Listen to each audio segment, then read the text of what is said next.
નમસ્કાર, નિર્માણ ન્યૂઝની વિશેષ રજૂઆત ટુ ધ પોઈન્ટ કાર્યક્રમ સાથે હું છું યજ્ઞ ત્રિવેદી. દર્શક મિત્રો, આજે ટુ ધ પોઈન્ટ કાર્યક્રમમાં ચર્ચા વિચારણા કરવાની છે ટીબી દિવસને લઈને.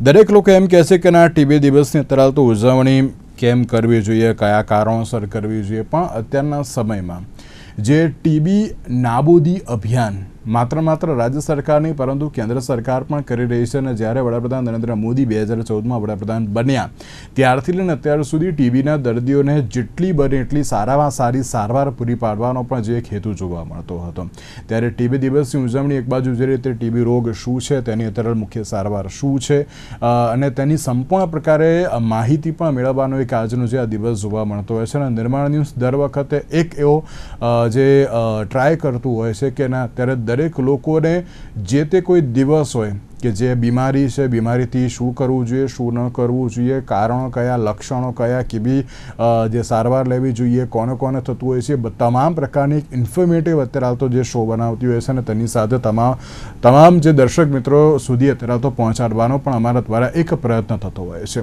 ત્યારે આજનો એક જે પ્રયત્ન છે ને તે વિશ્વ ટીબી દિવસને લઈને છે. ટીબી શું છે, કેમ અત્યારે તો આ દિવસની ઉજવણી કરવામાં આવે છે, તમામ મુદ્દાઓ પર ચર્ચા વિચારણા શરૂ કરીશું. ચર્ચા વિચારણા કરવા માટે અમારી સાથે જોડી ગયા છે ડોક્ટર અભિષેક પ્રજાપતિ કે જેઓ પલ્મોનોલોજીસ્ટ છે. અભિષેકભાઈ, સૌથી પહેલા તો આપનું સ્વાગત છે. Thank you.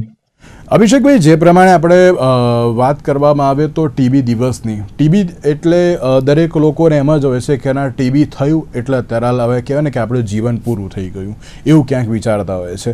પણ અત્યારના સમયમાં ટીબીને લઈને જાગૃતતા પણ વધી છે અને દરેક લોકોને ખબર પણ પડી છે ના, ટીબી શું છે, કેવી રીતે થતો હોય છે. પણ આજે મારે આ શરૂઆત એ રીતે કરવી છે કે ના, તમે અત્યારે તો દર્શક મિત્રોને સમજાવો ટીબી શું છે અને આજના દિવસની ઉજવણી અત્યારે તો કયા કારણોસર થઈ રહી છે. ટીબી એટલે ક્ષય રોગ, આપણે ગુજરાતીમાં જે સિમ્પલ કહીએ એ રીતે. સૌથી વધારે ટીબીના કેસીસ ભારતની અંદર છે, વર્લ્ડમાં, વિશ્વમાં. તો જેટલા કેસો દર વર્ષે 10 લાખ જેટલા કેસો નવા કેસો નોંધાય છે વર્લ્ડ લેવલે, એના 25% કેસીસ લગભગ ઇન્ડિયામાં નોંધાય છે. તો એટલો બધો એ જૂનો ડિઝીઝ છે અને સૌથી વધારે ભારતમાં થાય છે. ટીબી એટલે માઇકોબેક્ટેરિયમ ટ્યુબરક્યુલોસિસ નામનો એક બેક્ટેરિયા છે. એ ખૂબ જ ધીમી ગતિએ ગ્રો કરે અને માઇકોબેક્ટેરિયમ ટ્યુબરક્યુલોસિસ જે બેક્ટેરિયા છે એ ભીડવાળા વાતાવરણમાં, હ્યુમિડ એટમોસ્ફિયરમાં, જ્યાં ક્રાઉડિંગ વધારે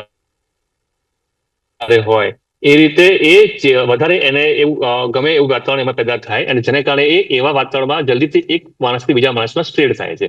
અને એ મેજરલી એ 70 to 80% કેસમાં આખા બોડીમાં બધે જ ઇન્ફેક્ટ કરી શકે એ બેક્ટેરિયા, પણ એ શ્વસન તંત્રના માર્ગે શરીરમાં, માણસના શરીરમાં એન્ટર થાય અને 70 થી 80% કેસમાં એ ફેફસાને ઇન્વોલ્વ કરે છે અને એનું ઇન્ફેક્શન થયા પછી એ ચેપી રોગ છે અને એ ફેફસાની અંદર જે નુકસાન કરે એટલે ન્યુમોનિયા કરે, એ જેને કહેવાય ટીબી ન્યુમોનિયા, ટ્યુબરક્યુલસ ન્યુમોનિયા અથવા માઇકોબેક્ટેરિયમ ટ્યુબરક્યુલોસિસ ન્યુમોનિયા.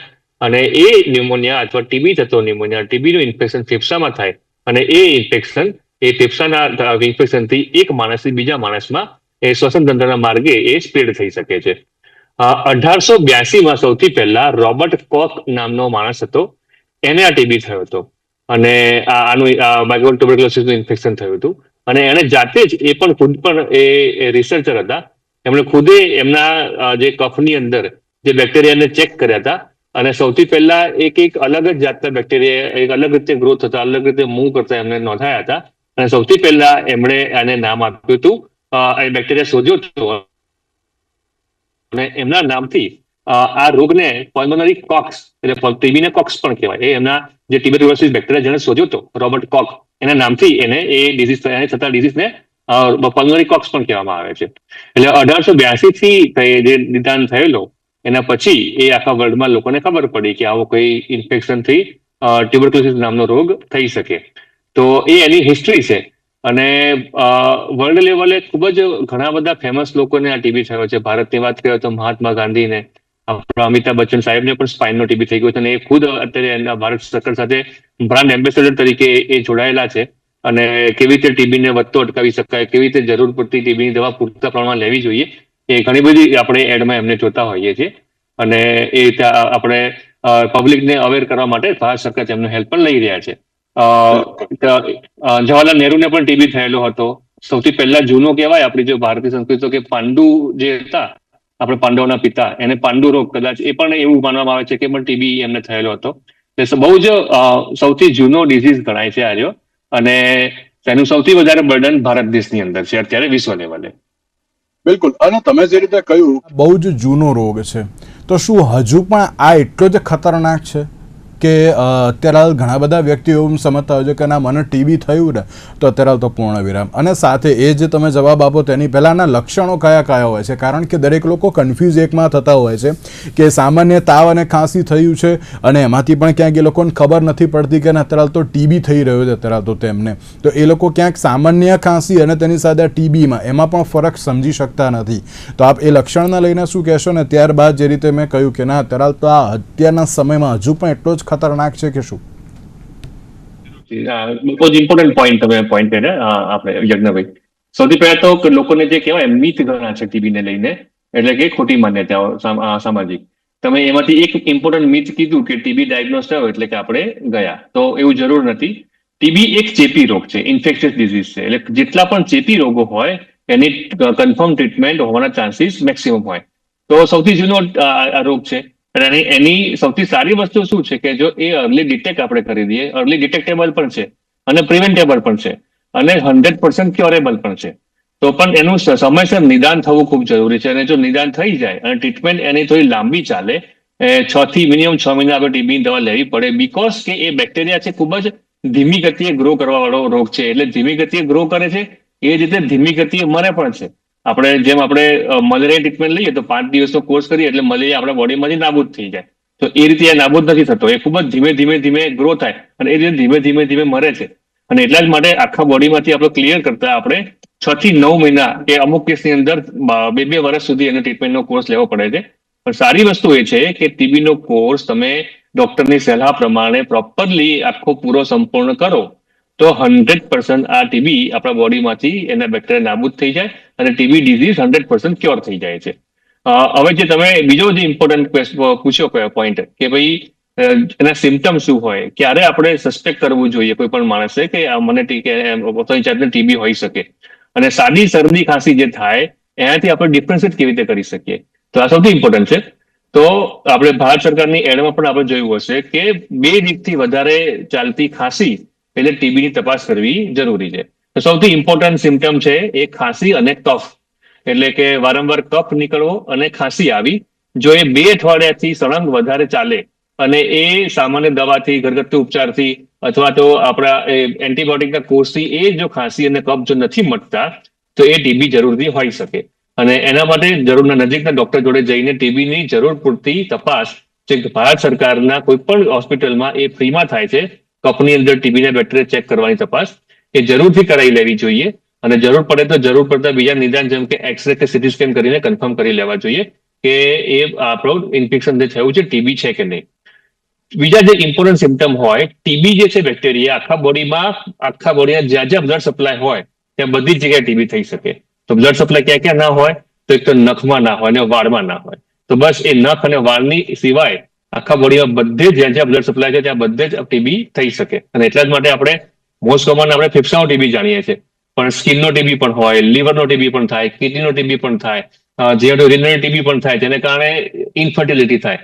અને એટલા માટે જયારે ગંધતા આવતી હોય, જયારે બાળકના ઇસ્યુ આવતું હોય ત્યારે પતિ પત્નીની ટીબી તપાસ કરવી પણ જરૂરી હોય છે. અને એ સંપૂર્ણ ક્યોરેબલ હોય છે. ટીબી ટ્રીટમેન્ટ થઈ જાય તો ફરીથી એમના ઘરે બાળકનું આપણે પ્રેગ્નન્સી થાય એવી શક્યતા વધી જતી હોય છે. તો બીજી રીતે ફેફસાનો ટીબી થાય, હૃદયનો ટીબી પણ થાય, લીવરનો ટીબી થાય, હાડકાનો ટીબી થાય, સ્પાઇનનો ટીબી થાય. તો ટીબી આખા બોડીમાં બધી જ જગ્યાએ થઈ શકે છે જ્યાં જ્યાં બ્લડ સપ્લાય હોય. પણ સૌથી વધારે TB A most common 70 to 80% એ કેસમાં એ ફેફસામાં થાય છે. અને જયારે ફેફસાનો ટીબી હોય એ એક માણસથી બીજા માણસમાં એ સંક્રમિત થઈ શકે, મીન્સ કે એ ચેપી રોગ હોય છે, ઇન્ફેક્શિયસ ડિઝીઝ હોય છે. અને જયારે ટીબી થયો હોય, બે વ્યક્તિ વધારે ખાંસી આવતી હોય તો જરૂરથી આપણે માસ્ક એ માણસે પહેરવું જોઈએ, જેથી કરીને એના કારણે આજુબાજુના ઘરમાં રહેતા લોકોને, એમની જોડે કામ કરતા લોકોને, નજીકમાં એમની જોડે વાતચીત કરતા લોકોને ટીબી ના થાય એનું ધ્યાન રાખવા માટે. તો આ છે એના સિમ્ટમ અને એને રિપ્રેઝન્ટ કરવાની એની આપણે ડાયગ્નોસિસના એના પ્રકાર.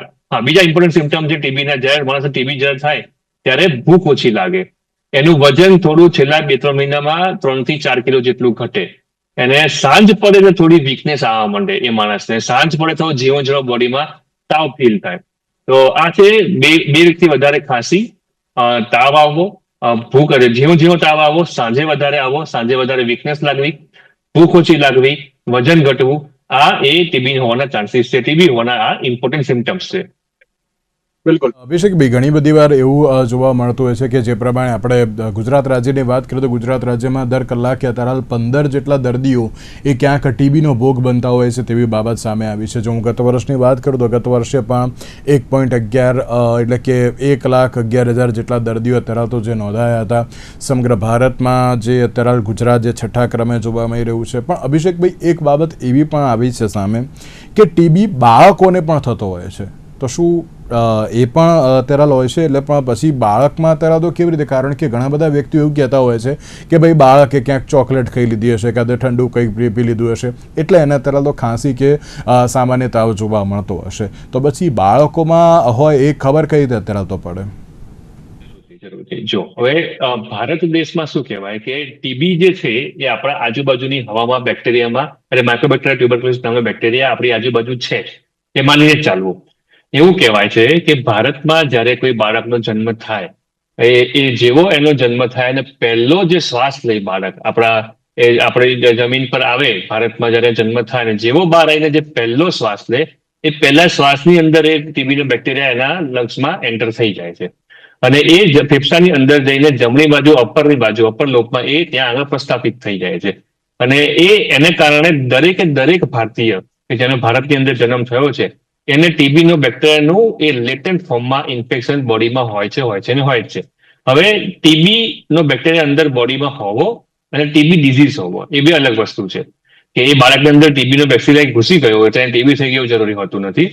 જ્યારે આ બેસિલાઈ એ ડોર્મન્ટ ફોર્મમાં જતો રહે છે. મેં કીધું ને પહેલા કીધું પ્રમાણે કે ટીબીના બેસિલાઈને મારવા ખૂબ જ ઇઝીલી 4-5 દિવસની દવાથી નથી મળતા, અને બહુ લાંબા દિવસની દવા આપવી પડે ત્યારે એ મરે છે.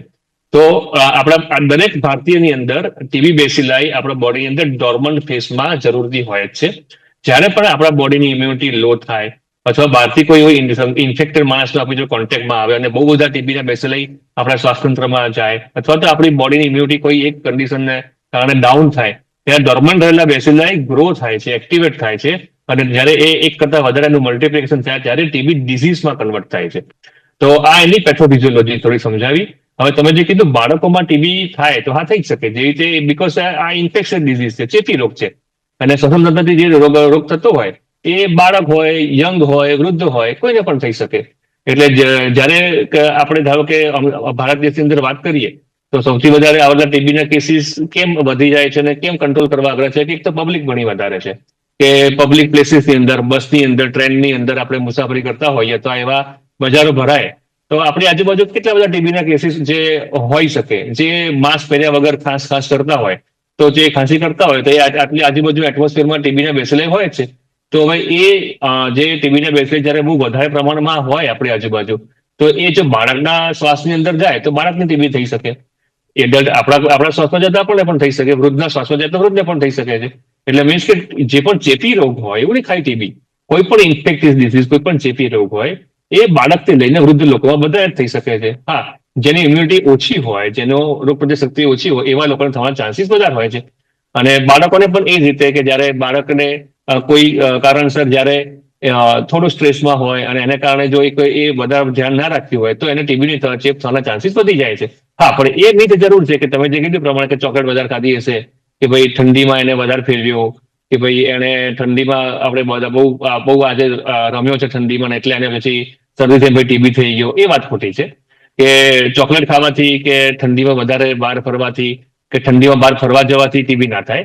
એ ફક્ત ને ફક્ત જ્યારે કોઈ માણસ ટીબીથી ઇન્ફેક્ટેડ હોય અને એ માણસ જોડ ખાંસી ખાતો હોય અને માસ્ક ના પહેર્યું હોય અને આપણે એના નજીકના કોન્ટેક્ટમાં આવીએ અને આપણે પણ માસ્ક ના પહેર્યું હોય અને અમુક સમય કરતા વધારે એ આપણે જગ્યા પર રહીએ અને આપણી ઇમ્યુનિટી સંભાવ એ પ્રમાણે એ વખતે લો હોય તો કોઈ પણ માણસને ટીબીનો રોગ થઈ શકે છે. એ બાળક હોય કે યંગ હોય કે એ વૃદ્ધ માણસ હોય.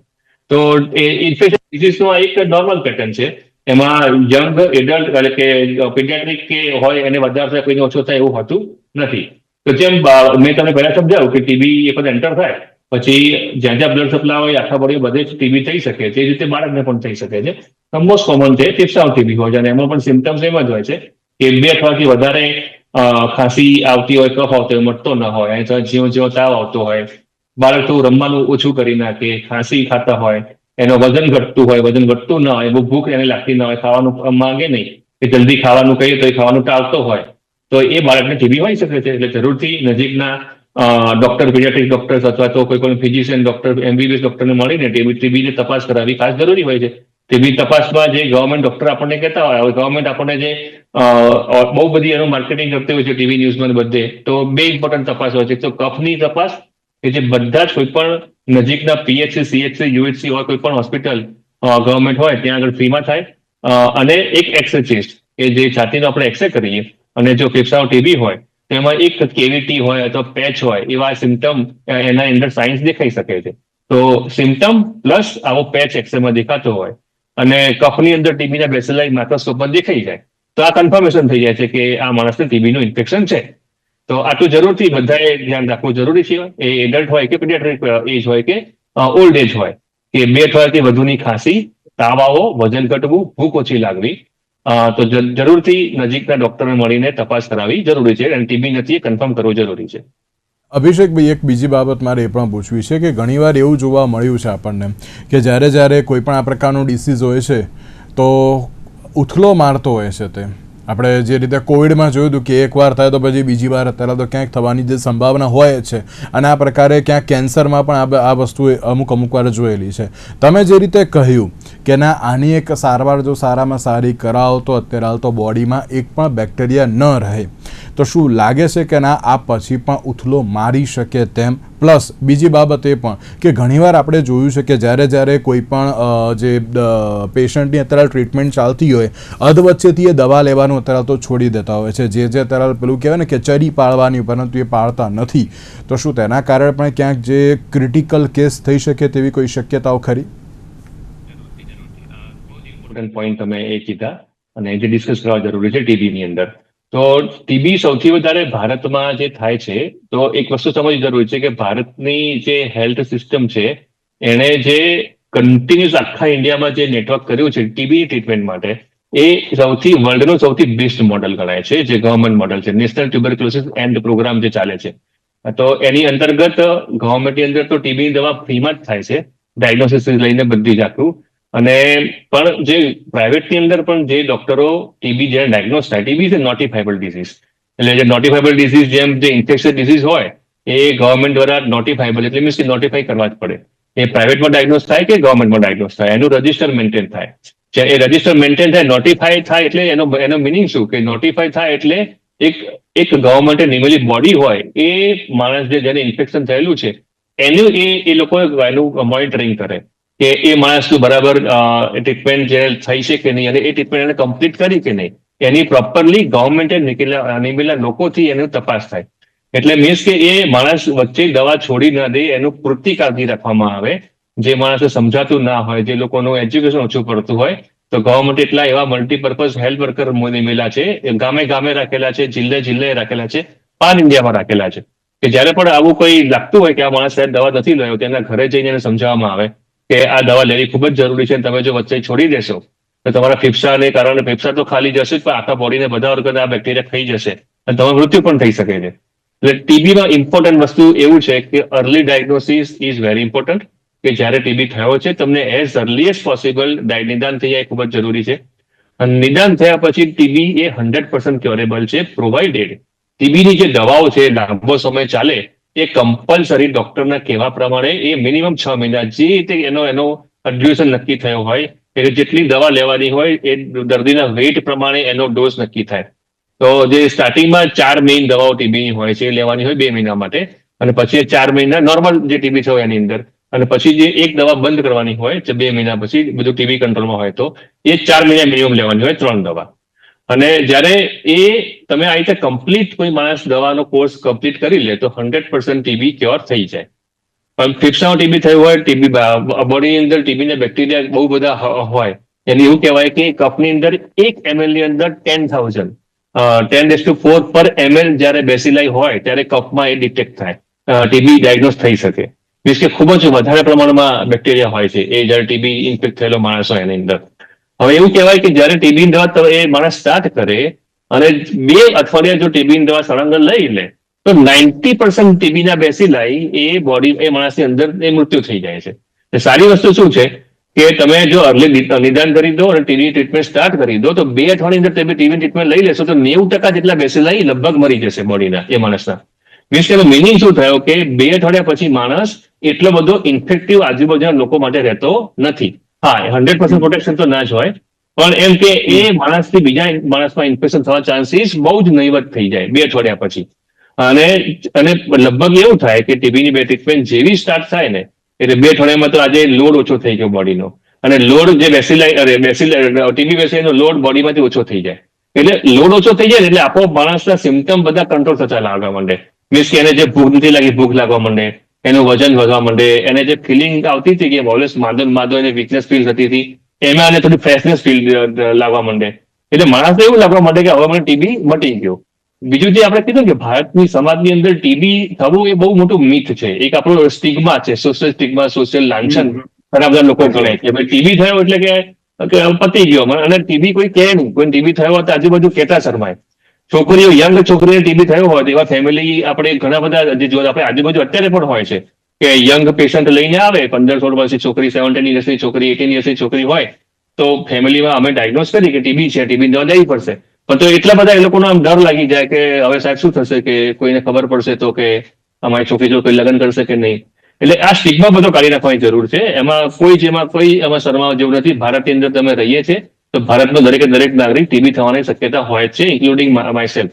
ડોક્ટરની અંદર અમે લોકો સૌથી વધારે પ્રોન કહેવાય ડોક્ટર્સ, કારણ કે અમે લોકો બહુ જ રોજ પેશન્ટ જોતા હોઈએ એમાંથી લગભગ 5-6 પેશન્ટ ટીબી નથી અમે લોકો અમારે કોન્ટેક્ટ થાય જ તો એ ઇન્ફેક્શન થવા ચાન્સીસ અમને પણ મેક્સિમમ હોય છે. દરેક મેડિકલ કોલેજની અંદર દર વર્ષે એટલીસ્ટ 3-4 ડોક્ટરોને ઇન્ફેક્શન થાય જ છે અને એ લોકો દવા લે એટલે પછી સરખી રીતે નોર્મલ થઈને સારી જિંદગી જીવે જ છે. એટલે એક સ્ટિગ્મા છે. બીજો એક સ્ટિગ્મા એવો હોય કે વારસાગત રોગ છે કે ટીબી જે કોઈને થયો હોય કે ટીબી વારસાગત રોગ નથી. એ કોઈ પણ ઇન્ફેક્શન ડિઝીઝ એ વારસાગત ન હોય, એ માત્ર ઇન્ફેક્શનથી જ થાય. એટલે તમારે ઇન્ફેક્શનથી જ ટીબી થાય એટલે એ તમારા દાદાને કે બાને ટીબી હતો એટલે તમને ટીબી થઈ શકે એવું નથી હોતું. એ તમને ઇન્ફેક્શન લાગ્યું હોય તો જ ટીબી થાય. અને તમારા દાદાને કે તમારા એમના દાદાને ટીબી થયો હોય તો તમને આવા ચાન્સીસ છે એવું જરૂર કશું હોતું નથી. મિથ એવા પણ હોય છે કે કોઈના ફેમિલીમાં લોકોને ટીબી થયો હોય તો એ ફેમિલીમાં લોકો લગ્ન કરવાનું ટાળે. તો આ બધા જ એકદમ મિથ છે, એમાં કોઈ તથ્ય નથી. આમાં કોઈ એને જરા પણ એમાં 1% પણ આ સત્ય નથી. હવે ટીબીની જે વાત કરી કે ટીબી જો આપણે દવા એ માણસને વચ્ચે છોડી દે થાય શું, rise and fall phenomenon, fall and rise phenomenon અમે કહીએ અમારી એ પલ્મોનરી મેડિસિનની જે ડેફિનેશનમાં. તો શું થાય કે જે બેસિલાઈનો લોડ જે એકદમ ઘટી ગયો હતો 2 અઠવાડિયા પછી દવાથી, તો એ એક ફોલ થયો બેસિલાઈનો. અને પછી એ માણસને સારું લાગે એટલે દવા છોડી દે ટેમ્પરરી, એ 15-20 દિવસ કે મહિનો. તો પાછા બેસિલાઈ જે 90% મરી ગયા પણ 10% તો રહી ગયા હતા. હવે 10% દવા તો નથી મળી રહી એટલે એને કોઈ મારવાળી દવા રહી નહીં, જતી નથી બોડીમાં. એ 10% પાછા વધવા માંડે અને એ પાછા 100% જેવા તેલા થઈ જાય, એ પાછું રાઇઝ થયું અને પાછા સિમ્ટમ માણસે આવવા માંડે. અને એ પાછા એ માણસને સિમ્ટમ આવે એટલે પાછો એને તાવ આવવા માંડે, પાછું વીકનેસ આવવા માંડે, પાછી ભૂખ ઓછી થઈ જાય. અને પણ હવે એવું કહેવાય છે જયારે વચ્ચે એ દવા છોડી દે ત્યારે જે 10% જે રહી ગયા એને ટીબીની દવાનો એક્સપોઝર મળી ગયો છે. એટલે કેવું છે કે બેક્ટેરિયા છે, આપણે ડ્રગ રેઝિસ્ટન્સની પર વાત કરી છે એન્ટીબાયોટિકની, એવું સેમ પ્રિન્સિપલ અહીંયા પણ યુઝ થાય કે આનો પણ રેઝિસ્ટન્ટ થાય ટીબીની દવાનો. આ જે બેસિલાઈ જે છે એ લોકોને ટીબીની આ દવાથી એ મરી જાય છે તો એ પણ જીવ છે, ટીબીનો બેસિલાઈ છે, એ પણ એની સાથે પ્રોટેક્શન કેવી રીતે લાવી શકે, રેઝિસ્ટન્સ કેવી ડેવલપ થઈ શકે આ દવાથી, એ જે 10% છે શીખી જાય કે આ દવાને મારે રેઝિસ્ટન્સ થઈ જવું હોય તો મારે આટલા પ્રોટેક્શન મારે બોડીમાં પેદા કરવા પડશે. તો પછી એ જે બેસિલાઈ રહી ગયા 10% અને એ પછી જો ગ્રો થાય તો પછી એ રેઝિસ્ટન્ટ બેક્ટેરિયા એ ગ્રો થાય આપણા બોડીની અંદર, એ માણસની અંદર. અને એને મારવા પાછા ડિફિકલ્ટ હોય, કારણ કે જે આપણી જે નોર્મલ 4 દવાઓ છે ટીબીની એ એના પર કદાચ અસર ના પણ કરે. તો મીન્સ કે એને કહેવાય difficult to treat drug resistant tuberculosis, જેની એડ આપણા અમિતાભ બચ્ચન સર ખૂબ જ સારી રીતે કરતા હોય છે કે જયારે વચ્ચે અધૂરો આપણે ટીબીની દવા મોડી દઈએ ત્યારે એ માણસને ડ્રગ રેઝિસ્ટન્ટ ટીબી થવાના ચાન્સીસ વધી જાય છે. અને ડ્રગ રેઝિસ્ટન્ટ ટીબી જે છે એ આપણે જે નોર્મલ 4 દવાઓ ટીબીની હોય એના પર અસર ના કરતી હોય, એના માટેની દવા ખૂબ જ લાંબી 24 મહિના સુધીની એ થઈ શકે છે. અને જો એ પણ દવા જો વચ્ચે છોડી તો એ માણસનું મૃત્યુ નિશ્ચિત હોય છે. કે જેમ મેં કીધું કે ટીબી 100% ક્યોરેબલ છે, પણ જો આ વચ્ચેથી છોડી મૂકી અને જો ટ્રીટ ના કર્યું, એ દવા ના લીધી સમયસર, તો આ માણસ 100% એનું મૃત્યુ થશે, કારણ કે એ બેસેલા આપણા બોડીમાં એટલો બધો એના ઘૂસી જશે અને દરેકે દરેક ઓર્ગનમાં જઈને એને ડેમેજ કરશે અને બોડીને બધા જ ઓર્ગન ફેલ કરીને માણસનું મૃત્યુ થાય એ નિશ્ચિત થઈ જાય છે પછી.